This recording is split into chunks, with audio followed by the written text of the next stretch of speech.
In Chapter 1, we are first introduced to Rex, who is a young, strong, and greedy son of a You know, I'm in the salvaging trade for the cash. Rex is already my favorite character. Rex is accompanied by Titan Azurda. I'm sorry if I said that wrong. I can't really say a lot of things because I'm an idiot. Who Rex refers to as Gramps. At this point, all we know so far about Gramps is that he raised Rex and is always having to look after him. But Rex never really listens to him. Anyway, I'm off.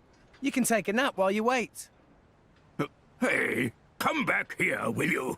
Rex! Just eat him already. Rex is a salvager in which he salvages things. Probably beats what I used to do at Target, I guess. Imagine if that was on my LinkedIn profile. We find out early in this game that it takes place in Alrest, where different titans are home to different people and creatures. This is very similar to Xenoblade Chronicles 1, where people lived on the Bionis and Mechonis, which were both brutally destroyed by the end of the Xenoblade game, all thanks to some guy named Shulk. Anyways, Rex explains how people used to live in this giant tree known as the World Tree, where apparently many people lived with the architect in a place called Elysium. However, the architect kicked them out for some mysterious reason, probably because they weren't paying the bills, which is why Rex is all about making money. However, as the people were suffering, the architect sent down titans to save them, and the survivors ended up living on the titans in harmony. Like my belief in myself, these different titans are now dying off, which worries Rex because where's everyone gonna live if these titans keep dying? I'd be pretty terrified too. Also, if I was a titan, I'd eat the people living on me, but then again, I'm a jerk. Anyways, the two set out to Argentum Trade Guild. Again, I am sorry for the mispronunciation, where Rex goes to collect the Chaching. What? That's it? It's life, Mare! It's at the Trade Guild where I found out that Rex is not as greedy as I thought he was, which was disappointing, but whatever. Good job, Rex. He's still a little scoundrel though. It's because Gramps doesn't charge rent. Hey! When I finally got to playing, I got to enjoy the sights of the guild. What's up, girl? How you living? It's here where Rex is told to meet Banna for a new job. So I go up the stairs and finally reach Banna's office, who seems like a scoundrel himself. It's also here where Rex meets the crew he'll be tagging along with that consists of drivers and blades. First, there's Mallows, who looks like a douche and clearly a bad guy later on. Jin, your typical silent but strong type. And Nia, who treats Rex like a kid but is the same age. A child salvager. Jin, don't tell me we're gonna have to hire some babysitters for this outing too. What the hell? You look as much like a kid as I do, lady. I don't know how I feel about this drivers and blades thing. This wasn't in Xenoblade Chronicles 1. I'm sure there's an explanation for this later on. But whatever, I had my money and I was off again. After some preparation, I was ready to disembark on my main quest with the drivers and blades. Once on the ship, I pondered my life choices. Also, if we were on top of clouds, what's beneath them? Land? I mean, I see clouds when I look up. Oh yeah, it's water apparently. I don't know. Rex is also a booze hound. Aren't you like 12? Swim like a fish and drink like one too. That's the salvager's code.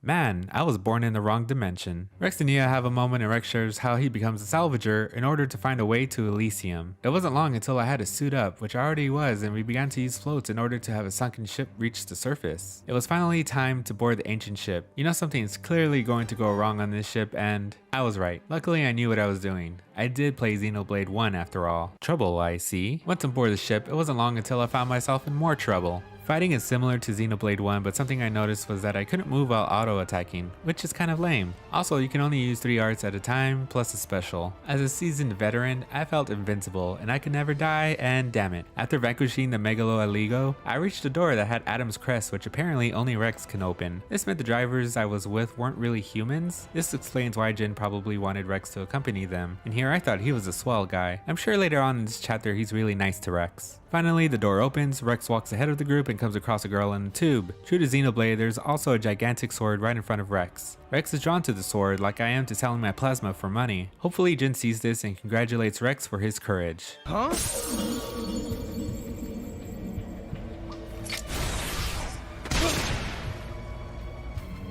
Well, there goes that. However, instead of death, Rex wakes up in a grassy field. It's here where Rex meets Pyra, who is also known as the Ages. They both seem to be living in what seems to be a memory of Pyra's when she was at Elysium. Is this the same land that was in Xenoblade Chronicles 1 that Shulk helped create? Anyways, Pyra asks Rex that she take him to Elysium. She gives him half of her life force in order to revive him. I know what you're thinking there, Rex, you lucky son of a.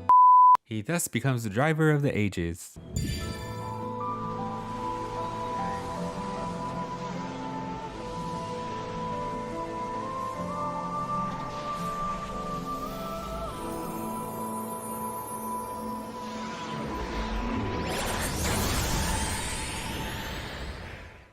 Finally, I'm back on my feet and ready to take on the douche Malos, who wanted Nia to kill the innocent salvagers on the ship. I knew you were a douchebag. Also, is running like this really efficient? I ran cross country in high school, and had I known, I could have won every race. Anyways, time to battle Malos. Although I couldn't move while auto-attacking, the gameplay was still fun. Even though I didn't have multiple different arts like in the previous game, it was still fun building up and unleashing my special attacks. It's much simpler as well. Finally, after another combo, I defeated Malos, who still goes on to kicking my butt anyways. Luckily, Nia intervenes to save Rex, because he's pretty much useless even though I did a great job of defeating him. I did play Xenoblade 1 after all. The ancient ship is blown to bits, but luckily Gramps comes to the rescue. Wow, such a nice titan. I hope he never dies.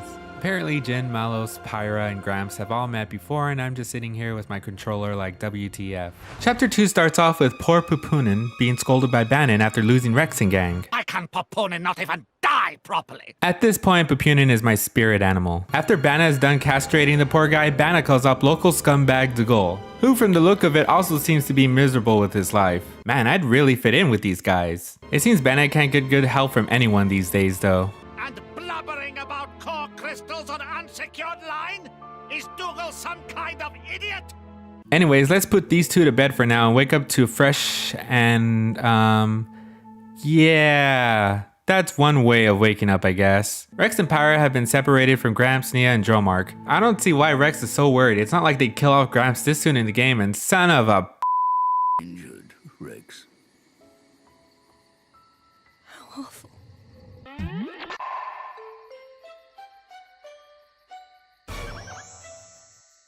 Well, that was a close one, and convenient too. Apparently Gramps is different from other Titans because he has the ability to regenerate. Also, that last line Gramps said to Rex before he went into his larval stage is really messed up. He said that knowingly he was gonna be fine. How dare you play with my heart like that? Now like me, Rex can't be in the nest anymore, and will have to start paying rent at the very least. But what about my house?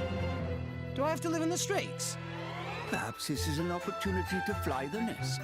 You mean pay rent? Well, the only difference is I'm still living with my parents, not paying rent. Anyways, with Gramps found, it was time to look for Nia, which seemed to be the theme throughout the chapter. Where's Gramps?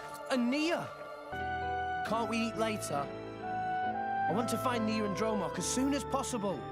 Right now, we need to think about how to rescue Nia. We first find Nia struggling to beat a Worm Eater Brog, who seems really confused that he has to fight two drivers now. At this point, I'm pretty confident in my abilities to handle any monster. No way this guy stood a chance. After saving Nia, we all decide to take a snooze around the fire camp. Pyra and Gramps have a quick fireside chat. Apparently they've met each other before, although Pyra has taken on a different form supposedly. Also seems like there's some bad blood between Pyra, Jin, and Malos. Anyways, the next morning Nia decides to help Rex find the nearest town. Apparently the crew landed on a Titan named Gormont, who is freaking ginormous.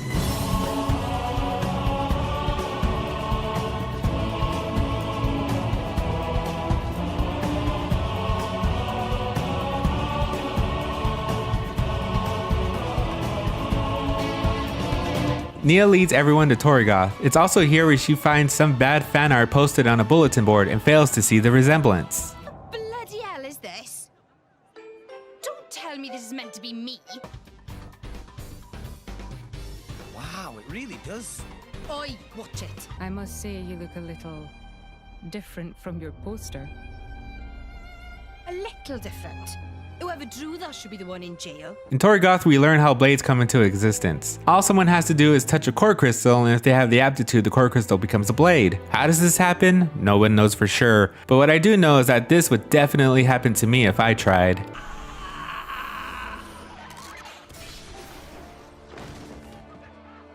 It doesn't take long until we meet Lady Bridget, the Jewel of Moradane and the strongest blade in the Empire, and who also has the amazing power of doing things with her eyes closed. It was finally time to put my battle skills to the test. As someone that has put in long hours into this game so far, I knew fighting her would be tough, but I knew if I remained vigilant, and okay, I died. Even though I defeated Bridget, she still managed to capture Nia and Dromark. How do these things keep happening? It's like I'm winning one moment and then it doesn't even matter the next. Nia tells Rex to run, even though I'm sitting here like I just beat her and her goons. Why should I have to run? Anyways, Bridget is still distracted with a little water due to Torna, a Nopon that intervenes to save Rex and Pyra. Torna is a Nopon with suspenders who is good at reading social cues. Ooh, Rex, a little tactless.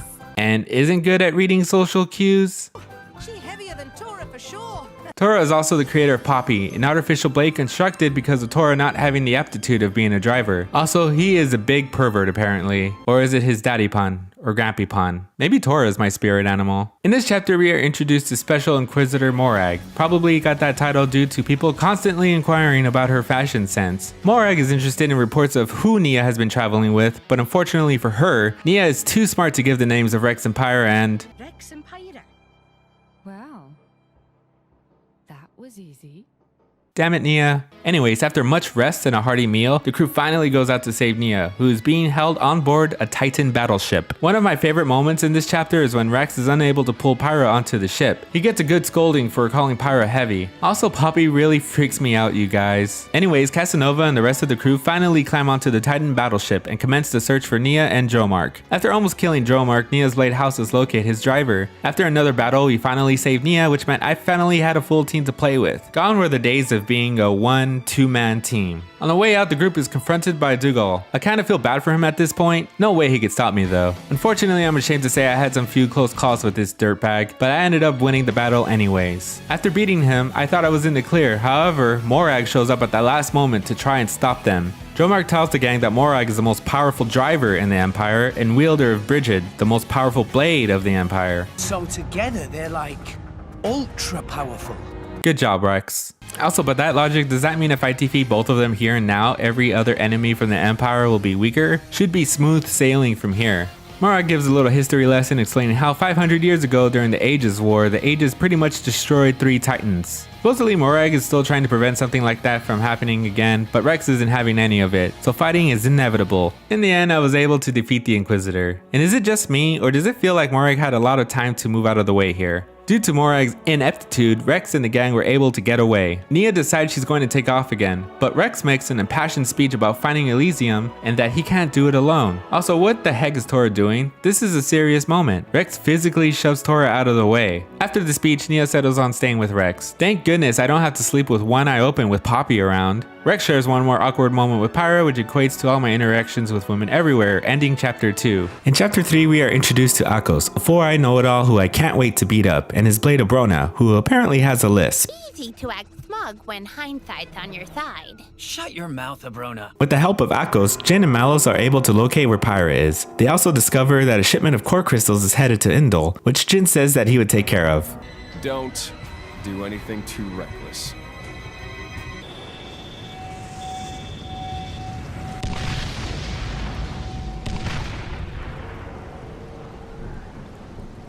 Way to not be reckless, Jin. Anyways, we return to our heroes who are looking for a way to find the World Tree. Torna mentions an Opon named Uman that might have a ship that they could use. They take the ship and set sail to the World Tree. However, they are met by Ophion, a snake-like robot who makes them retreat. However, as soon as they are able to turn around, their ship is swallowed by Uriah's Titan. It's there in the belly of the beast where they run into Van Ham, who is easily able to defeat Rex. I wonder how many times Rex is going to be beat until he finally learns how to win. Fortunately, Van Ham was only toying around with them and had no intentions of killing them. They follow Van Ham to a village called Garfront, where they find a lot of young people who are orphans due to the war. On a leisurely walk, they run into a monster that is able to resonate with the blade. Here we learn that when a driver is destroyed, the blade returns to its core. However, the blade's memory will be totally wiped. We also learn that the core crystals come from Titans. Eventually, they return to Garfront, only to be met by Lame Akos and his blade. Van Ham orders everyone to retreat, and thus the battle begins. The group is able to handle Akos, who eventually gives up and leaves. I don't understand why they just didn't chase him afterwards. It was the perfect time to take out one of Torna's members. Anyways, after a hard-fought battle, Van Ham agrees to help Rex and the gang get to Elysium. He mentions he knows a guy that might know how to get to the World Tree at the Ryan capital. On the way to the capital, they run into Zeke and his blade Pandoria, who have the worst introduction ever. Got a problem with that?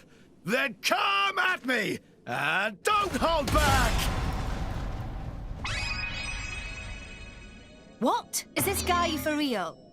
Due to Zeke's clumsiness, he causes the ground beneath his feet to fall apart. Thank goodness, because he was really starting to annoy me. They finally reach the Urian capital, where Van Ham introduces the group to Cole, an old man that runs the theater. Cole mentions a man that knows how to get to Elysium and agrees to help them out. Before he tells them though, he starts to cough a lot, being old and all, so the gang decides to call it a night. Later on, Cole is visited by Lame Akos and douchebag Malos, who want to know where the Aegis is. Cole doesn't give them up and they eventually leave. However, Akos has a way with children and they kidnap Iona. Malos visits Pyra Pyra while she's dreaming and forces her to come to him, or else they would hurt Iona, proving once again how children are useless. Cole tells the group that Malos and Akos took Iona and realize that Pyra is also missing. Cole surmises that they took Iona to Alethos ruins, stating that it's where Adam led his army of resistance from, and it's also the place where the Aegis awoke. Pyra meets Malos and they begin to battle. However, Malos is too strong for Pyra. Luckily, Rex and the gang come in the nick of time to help Pyra against Malos. However, Akos is able to take the power away from the blades, so even though they made it in time, they still aren't able to beat the members of Torna. I do find it funny how they're able to have regular conversations while they're fighting. I'd probably be way out of breath to say anything.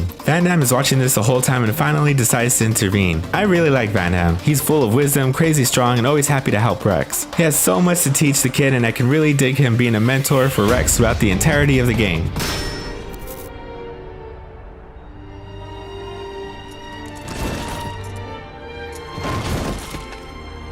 Van Damme! Well, sadly Van Damme is killed and things are starting to look dire, but finally Mithra makes her appearance.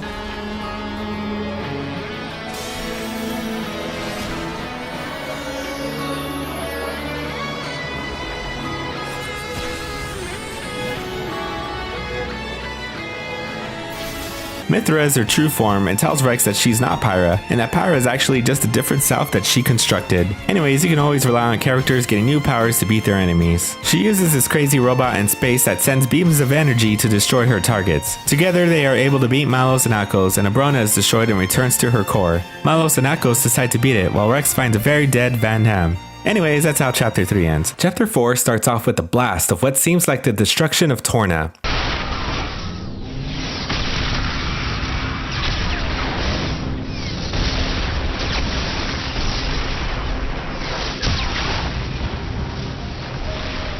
Anyways, we return to our heroes at the grave of Van Damme, where they're all sad and stuff. I thought this guy was going to last the whole game. It's okay though, because he's apparently in the third Xenoblade game. But not really. Pyra finally awakens and the group wants answers about the power of the ages. So Mithra decides to take over, but she yells at Rex for pretty much being an idiot. I agree, Mithra. Rex is the worst. They head back to an empty theater where Pyra explains everything. She reveals that Malos is also an ages and was awakened by a man who went to Elysium. This man climbed the world tree and found it empty, except for 2 core crystals. Pyra can only surmise that this man awakened Malos for either power, greed, or something else. When Malos awoke, he went on a rampage, destroying everything in his path. It wasn't until a driver named Adam who awakened Mithra in order to stop Malos. Thus, the Aegis War began. Mithra was able to defeat Malos. However, 3 titans fell in the battle. Mithra won, but feeling guilty about the destruction, she sealed herself away to ensure that her power would never be unleashed again. She also took the form of Pyra and decided to take a long nap. Gramps goes on to explain how Adam hid Pyra's body inside a great ship, the same one Rex would find earlier in the game. As they're about to leave, Cole hands a weapon to Rex. Gramps reveals that Cole's real name is Minoth. Cole is actually a blade fused with human cells, known as flesh eaters. Why they decided to call them that, I'll never know. He's an experiment gone wrong, so I'm not gonna ask any questions. Moving on, the group is deciding the best way to get to the next destination. They return to the Argentum Trade Guild to rest. Rex wakes up to find Mithra in the same bed as him. He's pretty much a deer staring right into headlights at this point. Mithra wakes up and has a huge fit until she realizes she was sleepwalking again. Not before throwing a lot of crap at Rex. I just noticed how poor Tora was hit on the head as well. I don't blame Rex. This game makes it really hard.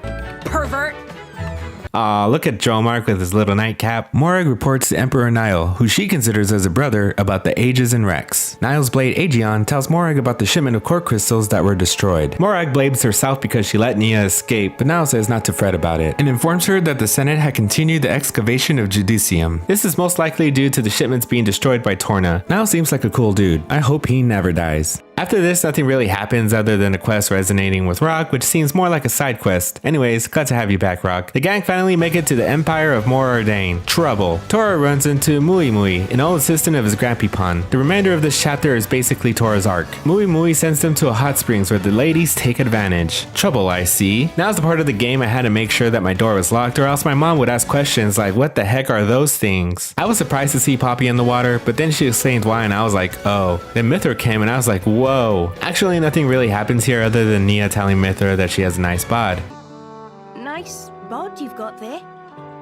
Thanks. Also, apparently Nia has a secret that Mithra promises to keep quiet. The group hears some loud noises and we find some soldiers shooting up this mysterious figure, which actually turns out to be an artificial blade named Lila. Trouble again, I see. Tora goes on to explain how Lila was the artificial braid Tora's Datapon and Grappipon were making. Lila is injured and decides to retreat. After the fight, Tora tells the tale of how him, his Datapon, and Grappipon decided to make artificial blades since none of them could resonate with core crystals. What a bunch of schmucks. However, on one fateful night they were attacked and Grappipon was clearly shot by Mui Mui wearing a mask. I mean, come on, he's wearing the same thing he wore that night. Tora remembers that Lila was not complete at the time of the attack and surmises his father must still be alive if Lila is now complete. As soon as they decide to look for his Datapon, Morag appears. Unfortunately, it seems they think Poppy was the cause of the earlier attacks, so they end up fighting again. Luckily, the Nopon I kept saying was trouble is actually a good guy. He helps clear Poppy's name. Morag apologizes and offers to travel with him in order to find the true attackers. She mentions to Rex there's an abandoned factory where a certain Nopon merchant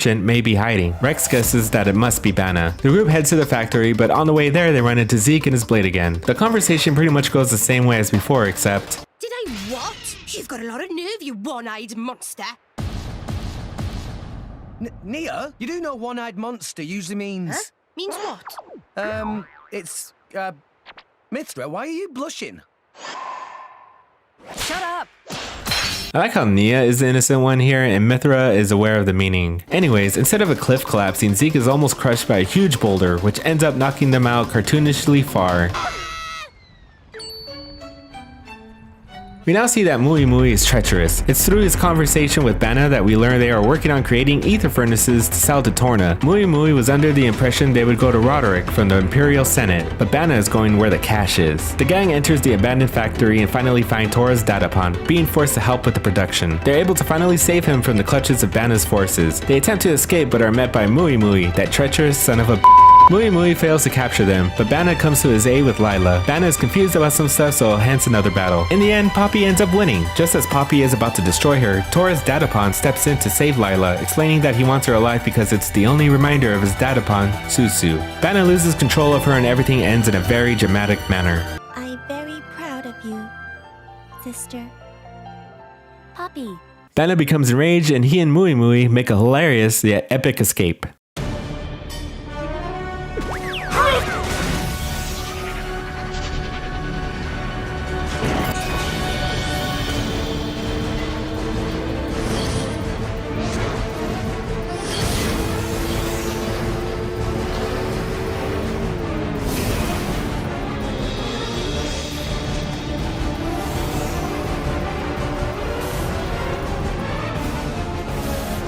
They get on board a gigantic artificial blade named Rosa for one more showdown. Rosa proves to be too strong for the group. Luckily, Poppy arrives just in time with a new power. That man, no matter how much power she has, she's still no match for mighty creation of Bana. Crush her, Rosa!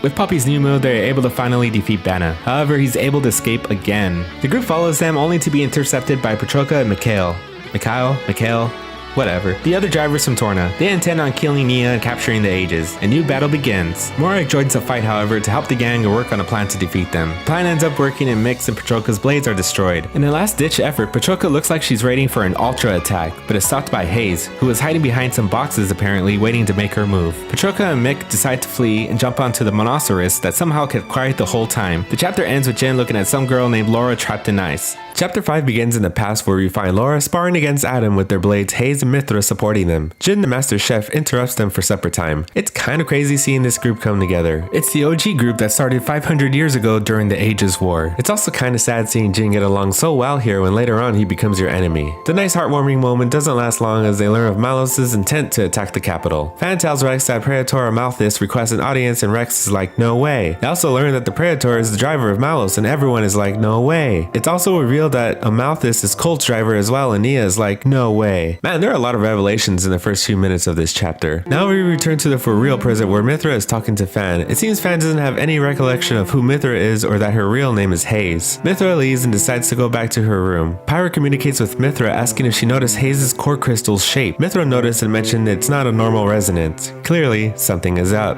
Back somewhere at their secret lair, Jin is overlooking these tubes filled with blades. I know, random. Malos alerts Jin that lame Akos is calling them. Akos tells Malos and Jin about Temperantia where Moradane are conducting an excavation there. It turns out that Moradane have been excavating a Judicium Titan weapon. The little group session is interrupted when Patroka comes in all pissed because they got their asses handed to them by Rex and gang. They're able to figure out that Hayes is the blade that helped defeat them. Akos again is able to tell the group that Mythra is on her way to Indal. That's no fair. How does he do that? Jin decides to head out to Temperantia to buy them some time. Back on board the Pterodactyl Titan or whatever the heck that thing is, Rex and the group finally arrive at the Letharian Archipelago. I don't know how to say that word. Rex takes the group to Fonset Village for a quick pit stop. It's a good place to dive to if anyone is interested. Auntie Corin greets the gang and tells them they can stay and rest for as long as they want. Rex brings Pyra to the graves of his mom and dad, which is a pretty sad but heartwarming scene. Rex tells them that they're going to Elysium. After giving Pyra a hard time with stories of blades and the drivers getting married, Corin talks about Rex's past. We learn here that Rex wasn't actually born in Fonset Village. He arrived with his mother when he was about 2 years old, probably fleeing from war or a Titan dying. Unfortunately, Rex's mother was too weak to survive and left him with Corin. They found Rex's father who also died not far from the village. Is there ever a heroic story where the hero's parents are alive? Maybe that's why my life is so lame. After hearing all this, Pyra feels that Rex is better off without her. I see you, Bridget, being all nosy. The group finally leaves Sunset Village only to once again run into Zeke. When is this guy going to give up? I'll let Nia handle it again.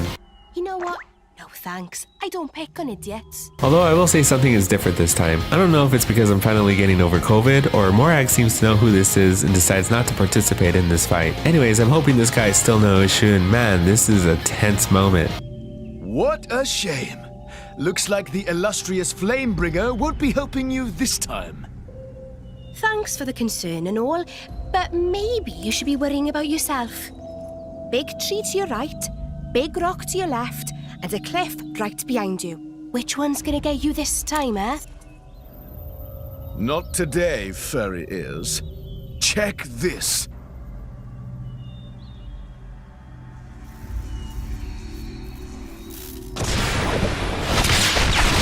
Whoa!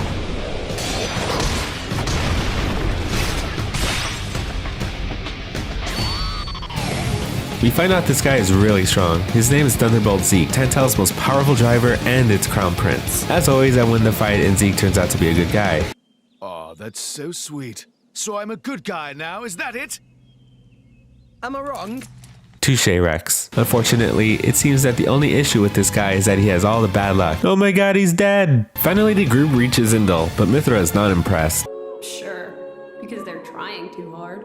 You don't have to be like that. As they're walking, they notice a refugee camp protesting against blades. It appears Indal has been passing around core crystals to other countries. Therefore, Indal has the power to control war itself. They finally reach their rooms and Pyra and Rex have another moment to themselves. Look at Rex being all embarrassed and everything. Rex gets out of bed early to find Fan staring at a painting. Nia, being the creeper she is, surprises Rex and starts teasing him about having a crush on her, but he's like, no way. Anyways, Fan, also known as Hayes, approaches them and mentions that some of her memories are missing. Rex mentions Mythra has been around for a while and says she should talk to her about helping her out with her memories. Look at you going all red.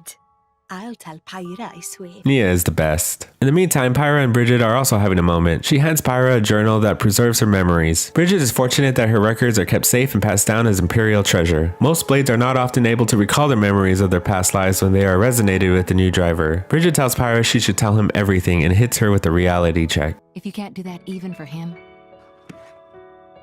you shouldn't be his blade at all. We finally arrive at the meeting of Rex and Amalthus. He returns Cole's weapon to him and pleads for the Praetor's help to get to the World Tree. I'm not exactly sure what is happening right here, but I'm guessing that Rex begins to sense Malos and sees Amalthus flicker between himself and Malos' appearance. Amalthus requests a private talk with Pyra to reminisce. Rex brings this up to the group, but everyone pretty much tells him to not worry about it. During their chat, Mythra confronts Amalthus, as he would never have allowed others to go to Elysium before. Amalthus states that he believes someone can reach the Architect and save their world, and wants to believe Rex can fulfill that destiny. In the meantime, we find Jin arriving on Temperantia and infiltrates the Ardanian excavation site. After being Being impressed by how resistant the Judicium weapon was over time, he goes ahead and activates the Titan weapon. Jin uses the weapon to wipe out the poor Urian troops that stood no chance against its might. Word reaches Indol of an Ardanian attack, even though we know this is Jin's doing. Morag leaves to investigate the matter and the group follows soon after her.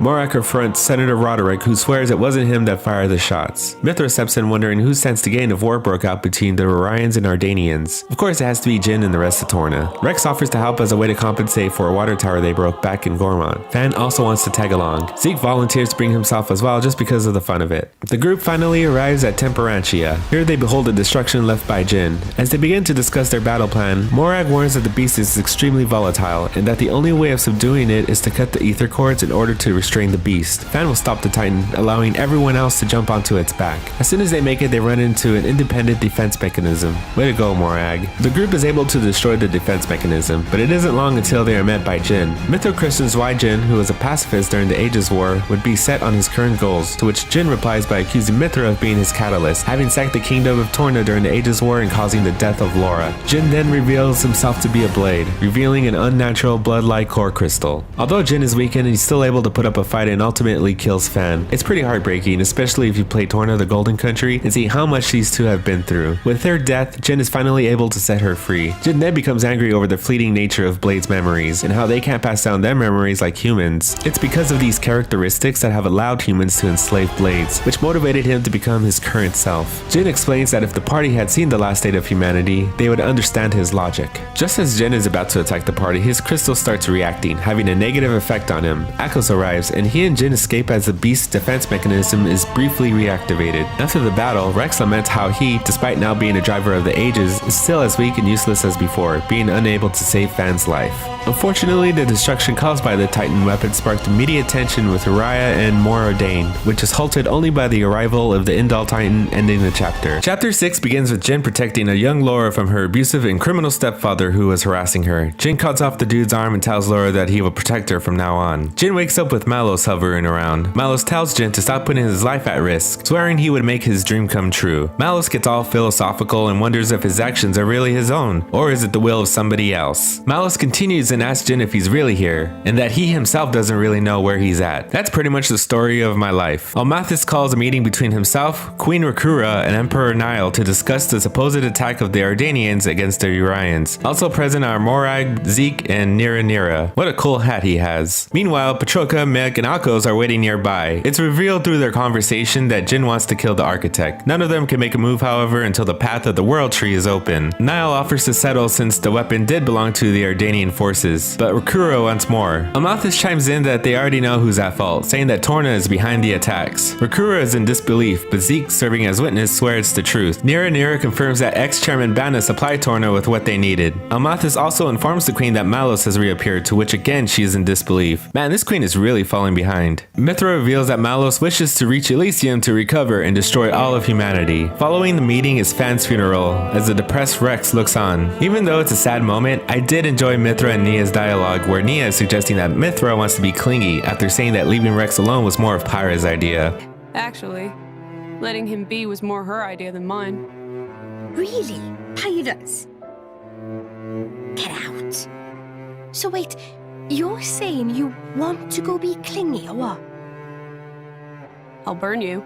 They do bring up a good point that I was wondering about. Shouldn't Fan return to her core crystal if she's dead? Mithra points out that it looks like her core was stolen, and the camera pans to Almathis. That son of a Almathis meets with Rex and the crew to give a little history/geography lesson. It seems the way the world works is that people live on Titans, which circle around the World Tree. The World Tree also lies in the Great Void, which came into existence 500 years ago. Almathis goes on to say that Ophion is the monstrous beast that carved the Great Void, which the gang met a while back. Ophion is revealed to be an artifice who was a servant of Mithra. However, in the Aegis War 500 years ago, Malos destroyed it and it sank into the Cloud Sea. Apparently, Zeke's home country resurrected Ophion and gave it the directive to ensure no one approached the World Tree in order to prevent another Aegis War. Hence, the Great Void was created. In order to rescind Ophion's directive, the group needs to get the Omega Fetter. We enter a flashback where Mithra is speaking with Almathis, asking him why he woke up Hayes. He gives the reason that her power was of great use to help repel the attacks of Torna. However, Mithra feels something is amiss since Almathis has no other blades. We also learn that Jin most likely named his group after Torna, the country where he was from, due to loyalty or nostalgia. Meanwhile, Uriah and Moradane are having a separate summit, since Uriah doesn't like to associate too closely with with Indol. We learn that Uriah wants shared sovereignty over Gormont as compensation. Mora says the Senate would most likely not agree to that, but the Emperor says he would overrule them by decree, but would need Senator Roderick's support. No matter what happens, Morag says she has his back.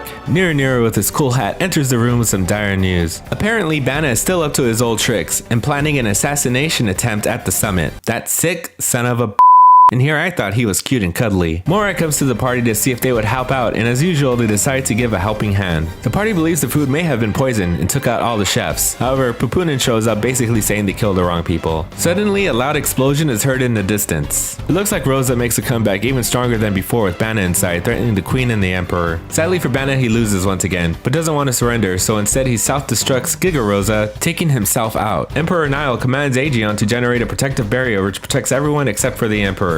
I don't know why he felt the need to run towards Bana. He would have been safe in the shield. Everyone is shocked, including myself. Nia tells Dromark to cause a diversion to save the emperor. I guess she doesn't want people to see how she does it. Dromark goes on to cause a distraction. While everyone is away, Neo starts to heal the emperor. When the group returns, Nile is back on his feet, and Morag gives a heartfelt thank you, saying she would never be able to repay Nia. Later on, the emperor wishes for Morag to travel with the Aegis as an emissary of the empire, knowing that her true feelings is to be with Rex and the rest of the group. Meanwhile, Kura returns home wondering what the just happened. The party catches a breather for a little while before arriving at Tantal. Zeke asks who Rex fancies more between Pyra and Mithra, but Rex gives a non-answer basically. In this moment, we find out that Zeke has actually been disowned by his father for pretty much sneaking outside the house too many times. Genbu begins to surface due to Pandoria, and the group finally arrives. On the way to the throne room, Morag notices something and asks Tora if Poppy is able to produce her own reserves of ether energy. Tora asks why, but Morag says she'll explain later. Morag, you sly dog. They finally enter the throne room. Rex hands over a message to the king, but he rips it up. Guards quickly surround the party. The machine captures Pyra as the king is intent on destroying the Aegis. The gang find themselves in jail surrounded by what Morag describes as a stasis web. Elsewhere, Zeke is ranting about his father. He comes up with a plan in order to help Rex. While inside the cell, Poppy is able to use her furnace in order to generate her own supply of ether energy. Morag had her suspicions ever since she entered the palace and never used her arts. With the combined energy of Tora's earth element and fire element, the power of the arts combined would be amplified, resulting in the destruction of the door. Morag, you sly dog. The group is able to escape and make their way towards Pyra. On the way, the party meets up with Zeke, who is upset that they escaped without his help. Don't worry, Zeke, I'm useless to everyone I know as well. Pyra wakes up to an ether accelerator pointed right at her face. They mean to destroy Pyra using Genbu's ether energy. The device is activated and an all-out brawl begins. But just as it's about to shoot, Poppy switches to her QT mode to divert the shot away from Pyra instead. The king, knowing he was defeated, reveals that his bloodline isn't actually descended from Adam, but instead his family was just a cadet branch. Adam's name was only used to reunite the people of Tantal. The king explains Adam never returned, and that most likely he perished on his journey home after sealing the Aegis. However, Pyra explains Adam had foreseen everything and left a message behind. In his message, Adam explains that one day the world would be worthy of the Aegis' power, and wants the Aegis to return to humanity after they learn to live better lives. Who would have thought that message was hidden away in an accessory? Not me. Suddenly, the ground shakes. It turns out the blast set Genbu free of Tantal's control, and as a result, Genbu begins to dive into the clouds, putting everyone's lives at risk. Zeke explains that Tantal keeps Genbu under control using the Omega Fetter, but the blast from the ether accelerator created a counterflow in Genbu's ether conduits. The science checks out, okay? Pyra explains that the Omega Fetter is Ophion's control core, and she thinks if she can get to it in time, she can fix it, since Ophion is Pyra's artifice. On the way to the Omega Fetter, Morag suspects something else is happening between Tantal and Indol. She wonders if Indol has something over Tantal. I wonder what Amalthus wrote in that letter. You mad, bro? The party reaches an old battleground during the Aegis War, where Pyra mentions several artifices that were used by Malos to fight her. Pyra tells him that the artifices were divine weapons stored in Elysium far above them. Nia thought Elysium was supposed to be a paradise and not a weapon stash, but unfortunately Pyra can't remember and wants to find out why the architect created her and the artifices in the first place. They finally reach the Omega Fetter. Pyra switches to Mithra, who tells Rex to shut up as she attempts to fix it.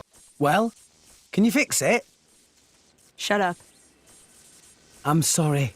Finally, Rex receives the Tesseract, the core. Pandoria is able to communicate with Genbu again, who begins to resurface. Unfortunately, as soon as the party leaves, Akos, Patroka, and Mick are waiting for them outside. Like in all the movies they've seen, the good guys always do all the hard work while the bad guys sit idly by and take whatever they want in the end. Turns out there's another reveal. Those three are actually all flesh eaters and don't need blades to fight. It's okay because they lose anyways. However, Jin comes in the last minute and attacks Zeke before he can finish the other members of Torna off. Malos makes an appearance as well, but claims he's just a spectator. He's so cool. Jin then does a costume switch, so I'm guessing he's more powerful now. The party tries their best but are unable to defeat Jin in his true power. Anyways, Jin easily beats up Rex. The party tries to fight but are interrupted by artificial blades. Everyone gets beat up pretty much. In order to protect everyone, Pyra offers to go with Torna or else she would destroy herself. Jin agrees and Pyra leaves with Torna. Whoa, Bridget opened her eyes. That's when you know things are serious. Jin leaves Rex with this.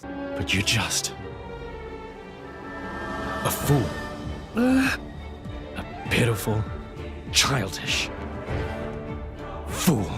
I agree, Rex is the worst. Chapter 7 begins with a mysterious figure looking at a closed door. He closes his eyes and goes back to sleep. In the meantime, we find Almathis, who also closes his eyes and goes to sleep. He remembers his first encounter with Malos when he awakens him. He's interrupted with a report about the Aegis location in Tantal. He learns that Jin has the Aegis and talks shit about Rex unless Rex finds what he lost. He tells some dude to begin the ceremony and something weird happens. Elsewhere, we find Rex also sleeping, but now he's waking up. He looks down at his broken sword as a random bird flies by. He starts to cry like the foolish child he is. Sorry, I'm really disappointed at Rex at this moment. He's been sleeping for 2 days now. The group begins to become impatient. Rex comes out of his room and tells the crew he's leaving, not knowing where he's going. This upsets Nia and she starts yelling at him. Rex explains how pathetic he is being a bad driver because he let Pyra/Mithra down. Having enough of his shenanigans, Nia punches the of Rex, who tosses him to the ground. Neil gives him a good talking to, but Rex still feels sorry for himself. Bridget decides to step in and slaps Rex across the face. Man, this is getting good. Bridget also gives Rex an earful, trying to get him to snap out of it. Dromark chimes in, but Morag stops him. Zeke looks like he wants to say something, but forgets about it. Poppy finally steps in. Great, I can't wait for her to punch him too. However, she doesn't punch him, but tells him she's disappointed with the way he's acting. I didn't realize Poppy was so short. Pandoria comes in, letting everyone know that the King of Tantal wants to see them. Thanks, Pandoria. Things are just getting good. The king gives them a history lesson. He explains there were people who followed Adam that sought to live with blades and titans as equals. However, there were others that opposed Adam, preferring humans as the masters and titans as their tools. When Adam disappeared, his opponents seized the Omega Fetter, declaring themselves the Tantalese royal dynasty. They used Adam's name in order to win over the people. They hid in the Cloud Sea to avoid strangers and the trouble they could bring. The king tells the group the Praetorium offered to stay quiet about the whole thing in return for a fixed quantity of core chips. The king shows the crew Genbu's ether flow, which is refined and crystallized to create core chips. This explains the cold climate and poor harvest that they have to live with. The Praetorium used these core crystals in order to expand their influence. As a result of all this, the Tantalese people are forced to live in poverty. They haven't left their position in fear of being exposed for using Adam's name to seize power. Since the Aegis has awakened, the Praetorium threatened to reveal Tantal's secret if they didn't hand over the Omega Fetter. The king, having had enough of Indal's abuse, decided then to kill the Aegis so they would not use her against him. The king entrusts Rex to use the Aegis' power. He hands him a tomb which describes how Adam saved the world from destruction using a white sword and then disappeared with a red sword. The king reveals a third Aegis sword that Adam never used because it was too powerful. So Adam sealed it away somewhere where nobody could find it. The king goes on to tell Rex that Jin shouldn't have been able to defeat the Aegis. This makes Rex realize that he had been holding back Pyra and Mithra this whole time. What a schmuck. Rex decides to look for the sword and is pointed to its location being somewhere in Letheria. Apparently Gramps knows the location and asks him to follow him. As they leave, the king requests that Zeke protect Rex, to which Zeke agrees. We find Malos and Akos talking near an unconscious Pyra. Malos tells Akos that her and Rex's life are literally intertwined together. Back to Gramps and the crew, Gramps explains Fonset goes by another name known as Hero's Rest. Fonset was founded by Adam, who charged Gramps with protecting the village. Gramps leads them to a stone tablet which shows Adam's crest. It's finally realized that Rex is able to interact with the crest because he is a Letharian. A passage opens up in the very center of the archipelago where the Fanic cavern known as the Spirit Crucible Olympus. Try saying that 5 times fast. We then return back to Malos and Pyra. Malos remembers being engulfed in flames, blaming Pyra for all the events leading up to this moment. Patroka and Akos are gossiping about how Malos is going to restore his power. Akos explains that Malos will extract the data he's missing from the core of the other Aegis, which will restore all of his power. The science checks out. If Pyra were to survive the ordeal, she would remain only as an empty husk. Malos goes ahead and gets to work. While in the cavern, the blades start to feel a little weak. Gramps explains that the crucible saps the energy of blades. If they run out of energy, they will be forced to return to their core state and may not be able to be reawakened. This would have been nice to know before they entered the cavern, Gramps. As they are walking through the cavern, Zeke reveals a core stuck in his chest. He then goes into a story about how he almost died. Pandoria carries Zeke until she can no longer walk. As she's about to faint, we see Almathis approach. Pandoria awakens to Almathis. He tells Pandoria in order to save Zeke, he had to transplant part of Pandoria's core crystal in Zeke's heart. He's a blade eater now, apparently. Nia starts to show some signs of struggling as well, similar to what the blades are going through. This leads me to suspect she's probably a blade too, but I'm probably wrong. Nah,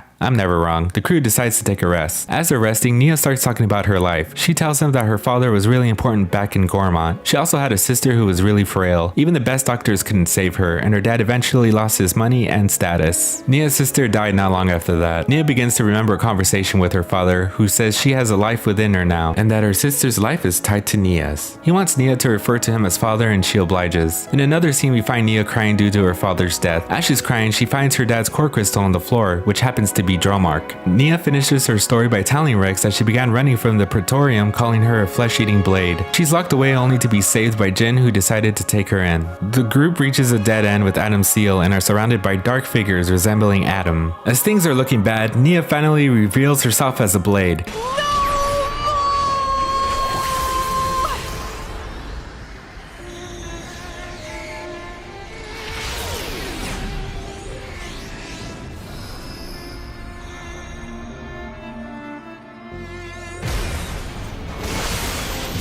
Nia.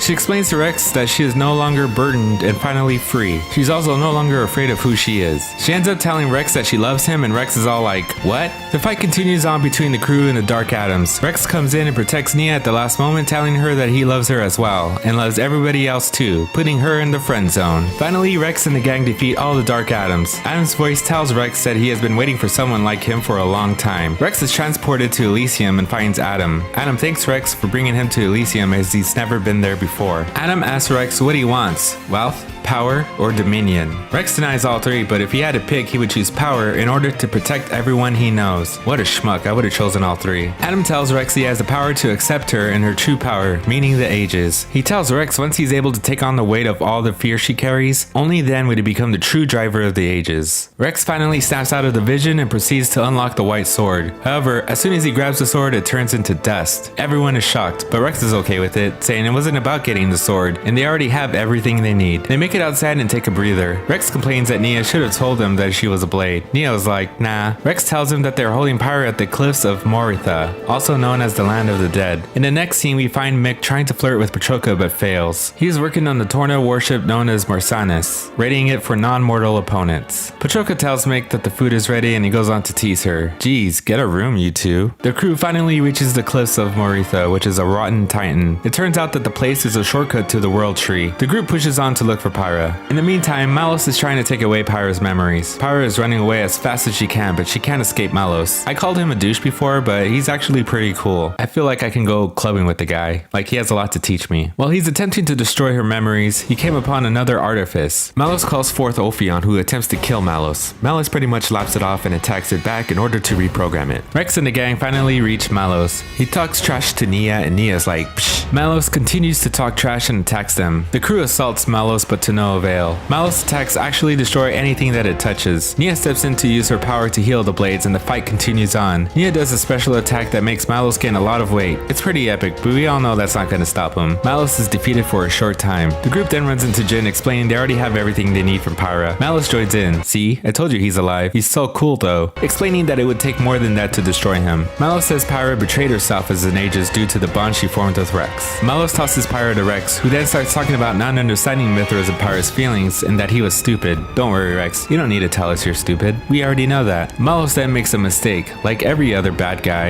and we'll hear what Rex has to say. The group pretty much gets destroyed again. Nia attempts to heal, but Jin prevents her from using her powers. As Rex is fighting, he hears Pyra's and Mithra's voice telling him to give up. Pyra then reveals that she only wanted to go to Elysium to ask the architect to destroy her. Malos asks Rex if he's finally cracked. He's so cool. Rex ignores everything and tells the Aegis they'll find Elysium together and what their future holds. He promises not to let the world burn a second time. As Jin goes for the finishing blow, Rex is transported to the Artifice Ion, where Mithra and Pyra ask if he still wants to fight. Rex asks if they love this world, to which they reply saying they love Nia, Azurta, and Rex. Dang, that's cold. What about the others? Rex returns to the fight as a new man holding a new sword. We see Mithra and Pyra join together to form a new being.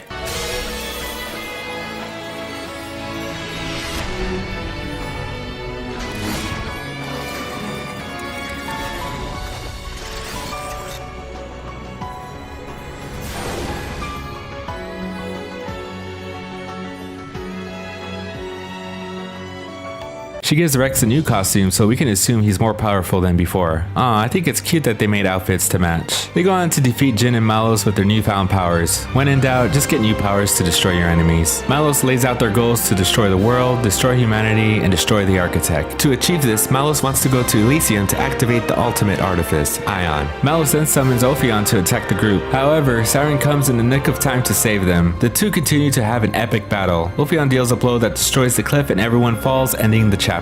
Chapter 8 begins with Pyra and Mithra standing in what looks like a memory of Elysium. Pyra mentions that the bell is the sound of their heart, but it stopped. However, Mithra says something is still ringing out. Mithra tells Pyra they need to be with Rex. We move on to a city in ruins where Mithra is sleeping on Rex's lap. She gets all embarrassed for whatever reason. Geez, they're so freaking innocent, it's ridiculous. Mithra's like 500 years old? You'd think she'd be a little more mature. Rex figures they made it to the land of Mortha, which is known as the land of the dead. It's very different compared to the Titans that they lived on. The city is in complete ruin, but it looks like it was technologically advanced at one point. Anyways, Rex and Mithra leave to look for the others. Rex talks about how Adam spoke to Rex and told him to fight for the things he wanted to protect. They hear the sound of someone fighting and find Jin in combat with a monster. Surprisingly, Rex steps in to save Jin, to which Mithra is like, this isn't a good idea. Jin asks why they helped him, but Rex says it would have been wrong to not help. The monster gets back up but is taken down by Bridget. They find Gramps and Poppy as well. Jin is unconscious and Rex has Mithra repair his core. While she's healing him, she finds out that Jin has a human heart, figuring out that he's a flesh eater. Mithra tells everyone that Jin was once on their side and asks Jin why he joined Malos. Jin asks if they really want to know and says if they did, it would destroy them. Mithra is able to surmise what it is and tells Jin it didn't lead her to the same conclusion as him. She figures out the heart belongs to Laura. Jin begins to talk about the history of the land of Mortha, describing it as wicked. It's also the birthplace of the architect and fidget spinners. Mithra suggests a ceasefire until they reach the top of the world tree, to which Jin reluctantly agrees. As they're resting, Bridget approaches Jin and wants to know if what's in her journal is true. Jin tells Bridget she's not the Bridget he knew back in the day. She wants to know what she did and what she really thought. Poppy joins in and pleads with Jin to tell her. We flash back to a memory where Adam gives Laura a badge, officially making her a Torna driver. Jin remains quiet. What a jerk. As everyone is sleeping, Poppy runs off and Mithra follows her. Poppy tells Mithra that she believes that the world they're in achieves big technological advancements with many buildings and many people. Mithra tells Poppy the people that lived here were deep down all the same, and the technology they had ended up destroying them. Poppy wonders if she will destroy the world as well, since she is a technological advancement. Mithra promises Poppy that if it looks like she's going to destroy the world, Mithra would kill her. Dang, imagine making a promise like that with your friend. After some arguing between Jin and Rex, they stumble upon Torna.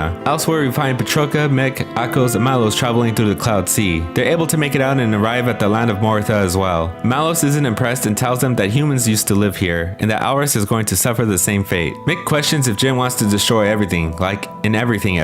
Malos says not to worry about it for now. The heck, Malos? We return to Rex's group, who have now entered Torna. They come upon a matrix where blades look like titans. Jin tells them that they were blades who perished in the process of becoming titans. He goes on to say titans grow core crystals within their bodies. Jin says that blades aren't truly immortal and are born from titans, and once they die, they return to the titan that bore them. Blades that eventually return transform into titans themselves. Mithra confirms it's true, and Jin says new titans have no memory of their past life, much like when blades return to their core crystal. So in a nutshell, blades are born from core crystals, and titans are born from blades, and then the titan in turn nurtures life and someday births new crystals. Makes sense. Jin tells the group that it wasn't the Aegis that destroyed everything, and that in fact it was a Malthus who ruined it all. We enter another flashback where the Praetorium are attacking humans and blades. We find Jin and Laura trying to get away, but Laura ends up getting mortally wounded. It's at this moment where Jin takes Laura's heart so he can live on and not forget about her and becomes a flesh eater. Mithra turns into Pyra and she tells the group that maybe they shouldn't have left. Jin tells everyone that Amalthus was afraid of the Aegis, and once Malos was out of the picture, Amalthus tried to wipe everyone out, and whatever was left of Torna was annihilated. Jin states that Amalthus's real desire for Elysium was to get the architect's power in order to destroy blades and titans. Rex points out to Jin he's the same as Amalthus, but suspects there's more to Jin's motives. He tells Jin he had the look of someone who just wanted to die, someone with no other way out. Jin tells him to shut up.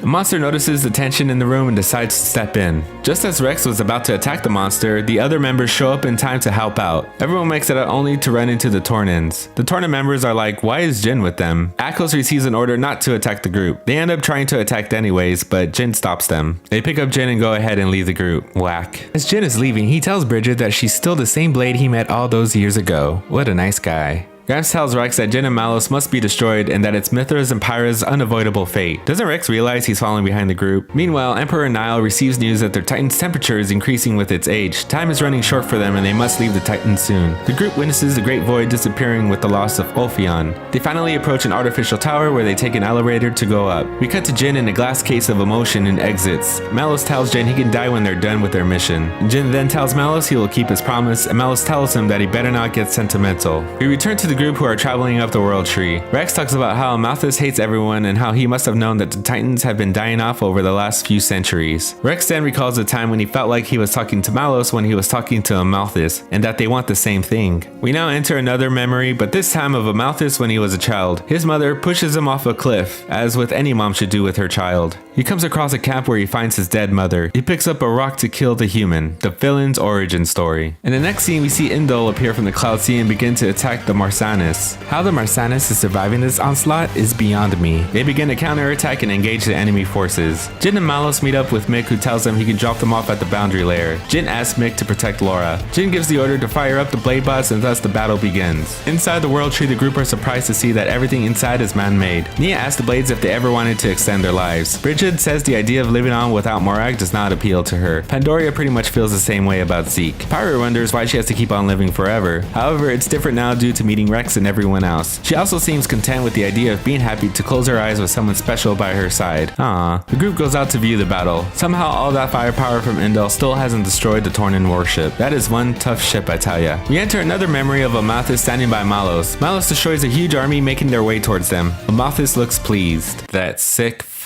Later on, Malos tells Amalthus he's peacing out. Since regaining full control of his powers, it doesn't matter if Amalthus dies, he'll just keep on living. Malos goes on saying he pretty much despises everyone, just like me, and is going to clear out the worthless, saying it's what Amalthus always wanted. Once Malos leaves, Amalthus plans on conducting a search for someone to use the other Aegis core in order to stop him. We return to the group being suppressed by Amalthus, who stole Fan's core crystal. He adds that's not all, and that it's his original primal power. Amalthus takes control of Siren and attacks the Tornan warship. He calls himself the Master Driver and possesses the power to command all blades. Patroka is worried she might go under his control as well, but Malos is like, don't worry about it, he's so cool. Rex pleads with Amalthus to let him handle Jin and Malos, but Amalthus wants to destroy them, telling Rex he failed at his job. However, Rex is able to break Amalthus' control with one move. Simple when you know how. Back on the Tornan warship, Patroka and Akos attempt to stop Amalthus from ascending. How the small ship is still surviving, I have no idea. From out of nowhere, we see another Titan shoot a blast, ending the chapter. Chapter 9 starts off with a memory of Amalthus standing over a whole bunch of dead soldiers. That sick son of a Looks like he has quite the following, as we see him leading and speaking to a group of people right after. We now find him walking in the woods and comes across a house where he hears a baby crying. Inside the house, there's a robber who's just about to kill the baby. Man, this game is pretty dark, but Amalthus is able to stop him. We now return to the present where the group sees Moradane making its way to the World Tree. Inside the Titan, we find Emperor Nile and his soldiers who have no control over the Titan. Moradane's Titan attacks the Tornan ship. As they brace for another attack, Uriah makes an appearance as well and also begins to attack. Mick tells Akos and Patroka to save Jin and Malos, saying he can handle everything here. He also mentions that he's not alone, as we see Laura stuck in ice. Not sure what she can do at this point though. In one last attempt of flirtation, Mick tells Patroka he loves her, and she replies back by saying she's going to punch him when she returns, because why not? It turns out the ship is shaped like a Titan. Damn Mick, you the man. Things are starting to really heat up. All the Titans start to attack the ship in an all-out brawl. I still don't see how it's surviving.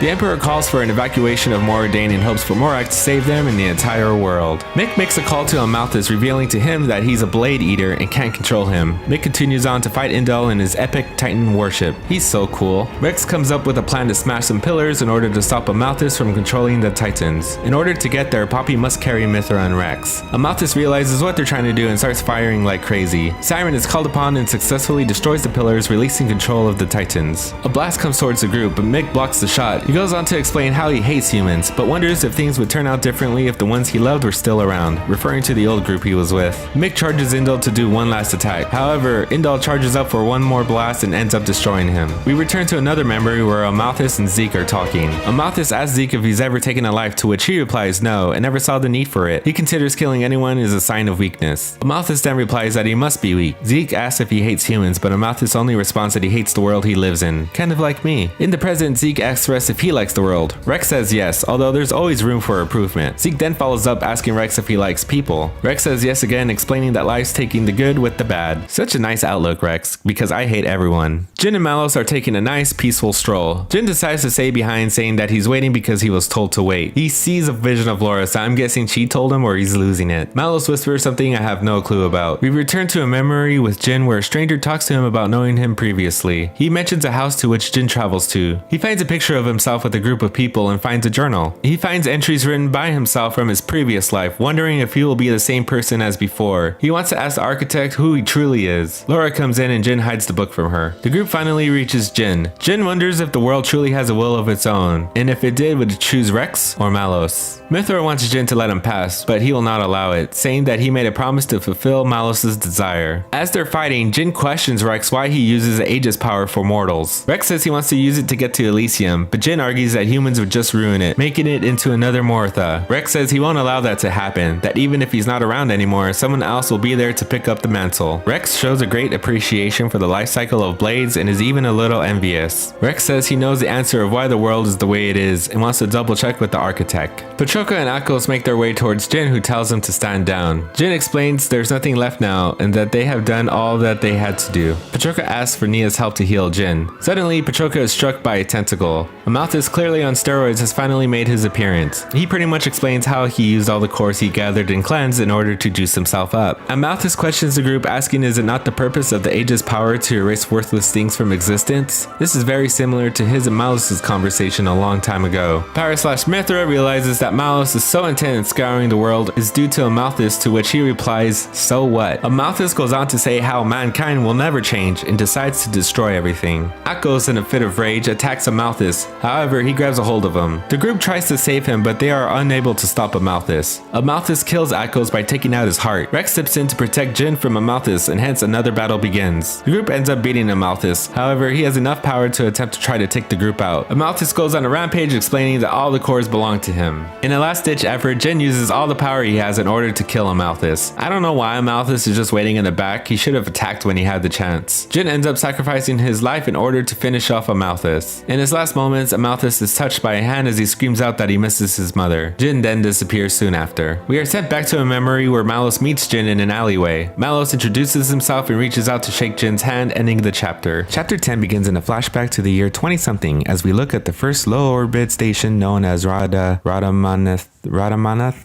whatever. An epic battle is taking place where scientists and workers are frantically trying to defend the space station from outside assailants known as the Saviorites. Seeing no other choice, the director of the station authorizes the use of their ultimate weapon, Ion, and begins preparations for the conduit. However, a professor named Klaus has locked the computer system and they are unable to activate Ion. Klaus instead begins to synchronize the conduit to the station's computer, preparing his experiment to create a new universe. Delea tries to stop Klaus, but he remains adamant about creating this new universe. He refers to the conduit as a gift from some divine entity and a gateway that will take them to an entirely new world. He goes into a rant calling humans fools, ravaging their own planet and burning the skies above them. Klaus proceeds with the experiment and we see a beam of light fly around the planet, enveloping it before the structure and the planet explode. We return to the group who finally arrive at the endpoint. As they walk, they have a magnificent view of the stars and Cloud Sea. Rex hears the bells from Pyra's memories and they head out to find the source. In the next scene, we finally see Malos confront the architect. The architect is an old man who addresses Malos as Logos. He informs Malos that everything he experienced has been passed on to him, including Torna's objectives. Malos attempts to kill the architect but fails. The architect tells him to chill and that he's fading and will be gone soon enough. Malos asks if any of his choices were his and the architect replies that he made the choice together with someone. As Malos leaves, the architect senses the arrival of the other ages. Meanwhile, we see Rex and the crew finally arrive at Elysium. However, instead of the green pastures and flowing water of Pyra's memories, they find the area deserted and uninhabited. As they continue to walk towards the bell, Z compares the area to a lot of the stuff they saw in Mortha. Nia chimes in that it's way more dusty. They finally arrive at the building where the bell is ringing. They enter the building and hear the voice of the architect who opens a path under the altar. Once they reach the bottom, Rex notices that everyone has disappeared. He tries to find the group but instead ends up in various areas he has traveled on his journey. He reaches Torrigoth where he runs into Nia and Dromark, who are acting very weird. They are angry at Rex for lying to them about Elysium. Rex, having no idea what the heck is going on, is forced to protect himself. himself. Rex is able to win, however he runs into Morag and Bridget, who are also furious by how he led them on such a long journey, as the Ardanians suffered for more with Uriah and the arrival of Mordane's death. After defeating them, Rex runs into Tora, Poppy, Zeke, and Pandoria, each expressing extreme jealousy for Rex's status as a master driver. This battle didn't last long though. Rex does one final attack that seems to have buried the group. As he's digging through the rubble, he hears Gramps' voice. Rex finds himself on the back of an adult Azurta, where he again witnesses the Titan's death from before he met Pyra. Gramps begins to muse and asks what's the point of it all. He talks about how blades are born, live many countless lives, become Titans, and then eventually die. He tells Rex it must be nice to be human due to their limitations and wonders what he would feel if he was him. The comments trouble Rex, who finds himself unable to respond. Rex then finds himself in Fonset, where he finds Pyra and Mithra. However, it seems that their personalities have almost entirely swapped. Mithra is a lot nicer than normal, and Pyra seems to be acting more like Mithra. Rex finally breaks down, wondering what the heck is happening, and I don't blame him. After seeing the emotional damage Rex is experiencing, Pyra asks the architect to end the trial. Rex finally finds himself back with his party. It seems everyone else underwent similar experiences. The architect reveals himself as Klaus, the creator of this world. He tells him he is the same person who destroyed the previous world. Klaus identifies their trials as alternate paths their lives could have taken, as well as fears they secretly harbored, and admits that he wanted to see how mankind had changed. He then reveals the backstory of Alrest. About freaking time if you ask me. Klaus begins by describing his old universe, and how it was in humanity's nature to harbor desires. Such was the case with Klaus, but he also lost hope in the human species. When Klaus found the conduit, he realized it was a gateway to parallel universes, each normally unaware of the other's existence. Klaus activated the conduit, opening gates to parallel universes in an effort to change his own. In the process, most of the planet and civilization was transported to other universes. Only what would become Mortha remained, along with the right half of Klaus's body. His left half lives on in another universe, but Klaus could tell that his demise in that world was fast approaching. He blames everything on his past foolishness and describes his current state as punishment, being denied both the solution he sought and the state of oblivion in which he could forget. In an effort to atone for his sin, Klaus swore to rebuild his world. The first thing he created was particles that could both restore and disassemble matter, which collected into the Cloud Sea. Next, Klaus began to recreate life in the form of core crystals, which contained information of previous life forms. The core crystals then bonded with the Cloud Sea's particulate reconstructors, which developed into Titans, and which over time would lead to new forms of humanity. Even though a new world would be born, Klaus was afraid that mankind would make the same mistakes. In an effort to stop this from happening, he created blades. He began with 3 Aegises: Ontos, Logos, and Pneuma. However, Ontos disappeared into another dimension, while Logos and Pneuma became Malos and Pyra and Mithra. Other blades would constantly relay information of their surroundings to the Aegises, including the environment and any emotions experienced. Simultaneously, evolutionary information would be sent to the core crystals to influence future blades and Titans. Over time, these processes would allow the new humans to replace the humans of the old world. Dromark asked the architect if they had developed as he had hoped. Over time, Klaus realized that his creations differed very little from the humanity they replaced. Like their predecessors, humans sought answers for why things happen the way they do. Klaus wonders if that search is part of being a human, and his realization of these similarities also influenced him. He ultimately prevented himself from intervening when Amalthus absconded with Logos and Pneuma. He only watched as Malos unleashed his fury on the world, seeking to destroy it. When Rex asks why he chose inaction, Klaus replies that he realized his atonement efforts were fated to fail. While Klaus lost faith in his efforts afterwards, he found Rex's bond with Pneuma reassuring, and the conduit has begun stirring once more, and with its help the world might change. Malos begins his assault on Alrest. Klaus reminds Rex that Malos is merely an information processor, and it is driven with the despair of Amalthus. He gives Pneuma authorization to Elysium's controls before sending Rex to defeat Malos. Klaus then reveals that once he fades, the conduit, which is also the source of the Aegis' power, will likely vanish from their universe as well. As Rex leaves, Klaus affirms that he's glad that they met. Klaus reminisces about his past self, hoping to one day face Galea again. Rex and the party head for Malos as he prepares to activate Ion, the most powerful of the artifices. Rex confronts Malos on his actions, questioning whether the choice to destroy the world is Malos's or Amalthus's. Malos admits his intentions to have stemmed from Jin, having lost everything but his life when they met. Malos, undeterred by Rex's pleas, then activates Ion, while unleashing the station's arsenal of sirens and other artifices upon Alrest, and confronts the party one last time. During their battle, Malos questions why Rex is so persistent in his efforts to save the world. Rex declares that he's doing it for himself, and tells Malos Jin's final words and how the former leader of Torna never wanted to die, but was trying to connect with Malos. When Malos confronts Rex on how he could forgive Jin so easily, Rex replies that though forgiveness is difficult, such was the best way to go on in the world. In the other universe, Shulk prepares to deliver the final blow to Zanza.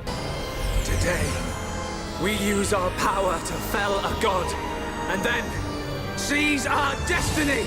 Klaus, realizing that his end is nigh, tells Rex to hurry. Crazy how this is happening all at the same time. Rex and Yuma are able to defeat Malos and cleave Ion into two, sending Malos out of the artifice as it explodes. The conduit begins to disappear, and Klaus gives Alrest his final gift. The destruction of Ion brings the sirens attacking Alrest to a halt. As Malos dies, he acknowledges Rex's prowess and wishes to have met him sooner, though he admits he could only have been the blade of one driver. As Malos disappears, Morag remarks that Malos has finally found a meaning to his life. She also wonders if she'll ever find hers, to which Zeke remarks that she's got one already, and if it isn't good enough, she could leave it to the next generation. Zeke, you son of a The disappearance of the conduit unfortunately destabilizes Elysium, and the entire structure begins to collapse. While Rhadamanthus and the ring around the planet would either go into orbit or be flung into space in a gravitational slingshot, the World Tree would fall onto Alrest, destroying it in the process. When Rex asks how to save Alrest, Yuma hesitates, then says there is one way. She directs the party to a chamber where they would fire booster rockets that could send the World Tree on a different trajectory, missing Alrest and flying out of the planet's gravity well. As the party sets out to fire the rockets, Yuma asks Poppy and Azurda to wait up. She then asks Poppy for a favor, but Poppy and Azurda are taken aback by her request. Poppy initially finds herself unable to accept the request, but when Yuma reminds her of the promise they made in Moritha, she reluctantly accepts. Yuma then sends information to Azurda's core before the two catch up to Rex. When Rex reaches the room in question, the party realizes that Yuma sent them to a port with escape pods. Yuma blocks the exit from the port, admitting that she had intentionally lied to them for the first time. She reveals that the only way to save Alrest is to destroy the World Tree using the last of Ion's power, while the party would have to distance themselves from the World Tree as much as possible. Unfortunately, the process would also involve Yuma sacrificing herself. Rex finds himself unable to part with her. When his anchor fails, he tries to ask Poppy to fly him over. Poppy painfully refuses, revealing that Yuma knew he would ask Poppy and made her promise not to help him. The party then persuades Rex to listen to Yuma, as such sacrifices are part of growing up. Yuma transfers the rest of her crystal to Rex, allowing him to live on without her. The complete crystal goes dim and falls out of Rex's chest, reverting him from his master driver outfit to his lame old salvager outfit. As everyone is escaping, Yuma activates Ion and destroys the station in a blinding light. The atmospheric compression and debris rips apart Rex's escape pod, but Azurda is able to return to his Titan form, saving the party. As they fall down to the planet, they find the cloud scene dissipated and the Titans gone. All that remains is the land of Moritha. Azurda flies through a rift, past which they find themselves soaring above a vast ocean. They then find the Titans in the water, where they merge with an unknown landmass. The party realizes what Klaus meant by restoring the world as the new continent emerges. Rex realizes they were in the true Elysium all along. As the party marvels at their new world, the Aegis core begins to glow once more. As it returns to its original state, it shoots up a green beam of light, and Pyra and Mithra both appear on Azurda in separate bodies. Surprised by Pyra and Mithra's return, Poppy runs to embrace the two as the rest of the party look on. After a moment, Nia gives Rex a push, and he steps toward the two blades. Then they go on to have a threesome. You know you were thinking it. Anyways, thank you for watching. If you enjoyed this master recap of Xenoblade Chronicles 2, then be sure to check out my Xenoblade Chronicles 3 master recap right here.